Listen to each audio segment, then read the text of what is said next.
தினம் நமோ நமஸ்காரம். இன்றைக்கி ஒரு நாராயணமும் பலிக்கலை, யாருக்குமே பலிக்கலைங்க. சும்மா சிலேப்பியாக விழுகுது. 300 ரூபா மாவு வாங்கி போட்டு. ஆஹா, அது என்னதுரா? டபுள் கண்டா 2 கண்டா ஜிலேபி. ரெண்டுமே ஜிலேபி, ரெண்டுமே டபுள் ஜி. இருவாரு பாருங்க, அப்போ வாயை பொழந்துக்கிருக்காப்புல.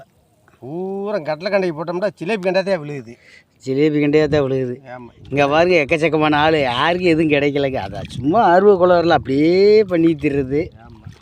ஆமாம், போனால் போகட்டும் போடா, நான் 200 ரூபாய்க்கு மாவு வாங்கி போட்டேன் பாரடா, போனால் போகட்டும் போடா. வெறும் ஜிலேபியோ குருநாதா. வெறும்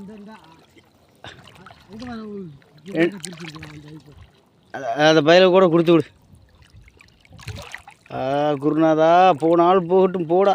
இந்த பூமியில் நிலையாய் வாழ்ந்தவன் யாரடா அப்படின்ற மாதிரி இன்றைக்கி நிலையமே ரொம்ப மோசமாகி போச்சு குருநாதா. சரி, இங்கே பாருங்க, கம்மா பூரா ஆளு தான். எங்கே பாரு, ஒரே ஆளு தான். சரி, பார்ப்போம், அடுத்த வாரம் பார்ப்போம். பொழுதுபோக்கை நம்ம தான் வழியை பண்ணிக்கணும். சாம குச்சி தூண்டி எடுத்துக்கிறது ஜாலியாக பொழுதை கழிச்சிட்டு போயிடலாம். 200 ரூபா செலவு பண்ணதுக்கு.